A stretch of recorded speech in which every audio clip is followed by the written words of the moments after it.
Other interesting political news, you have the Supreme Court striking down the Chevron Doctrine and Vivek's take on one of the most important things to happen in the past few years, believe it or not. Again, the Chevron Doctrine was the reason that you have so many bloated government agencies that just basically make their own rules and make our lives so miserable. And of course, this comes to us thanks to Vivek on X Twitter. He says, quote, "The Supreme Court just struck down the Chevron Doctrine, which has been poisoning our country in the recent decades. This is a seismic ruling. The people we elect to make laws aren't the ones who actually make them, the laws today. It's unelected bureaucrats and the administration state. That's because an older, awful ruling said the U.S. court could have to defer to administrative agencies' interpretations of the law. As of today, this is no longer the case, and America is better off for it." Got 759,000 views and 17,000 likes. Again, this will curtail a lot of those bloated agencies and a lot of the BS that they've been pushing on us, from the EPA to the ATF, the labor, a lot of stuff that makes your lifestyle. Now, scrolling down, one of the top comments comes from Gunther Eagleman saying, quote, "Today is a great day for America," getting 709 likes. Scrolling down more and more.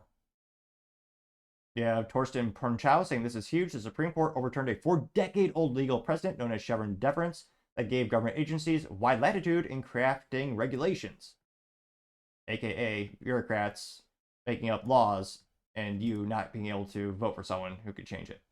Got 215 likes. JD Bren says, "Seems the Supreme Court is just throwing darts these days, but occasionally they hit the mark. This is truly a fantastic decision. Can this ruling be interpreted to include the CIA and NSA along the unelected bureaucrats in the administration state?" Getting 186 likes for that.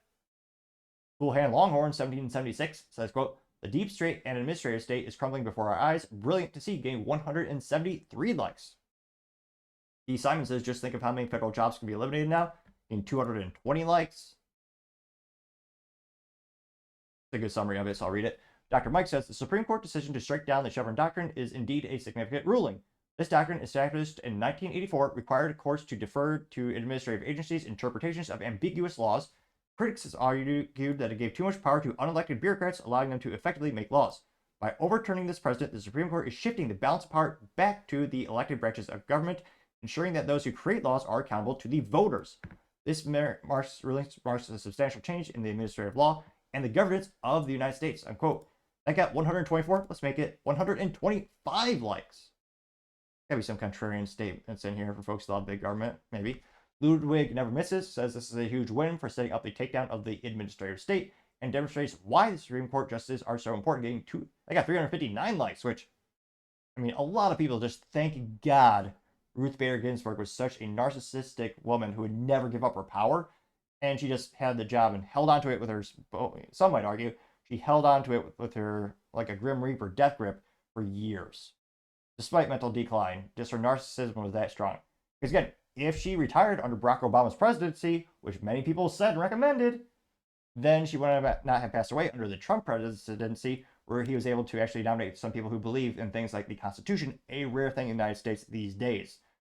Yeah, she wasn't that hell-bent on keeping power for that long and be so power-hungry.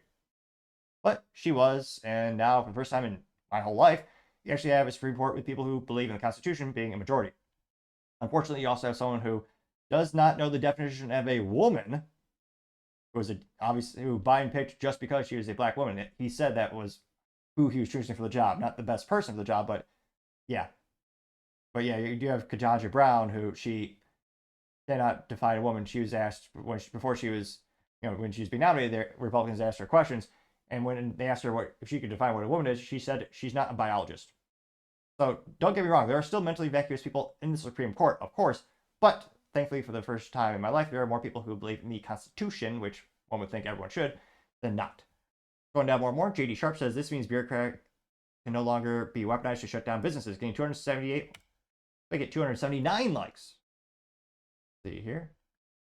Gabriel Gramax says, "Time for rule of law to return. No place to lawfare in America," getting 145 likes. Let's see. Any contrarian statements here?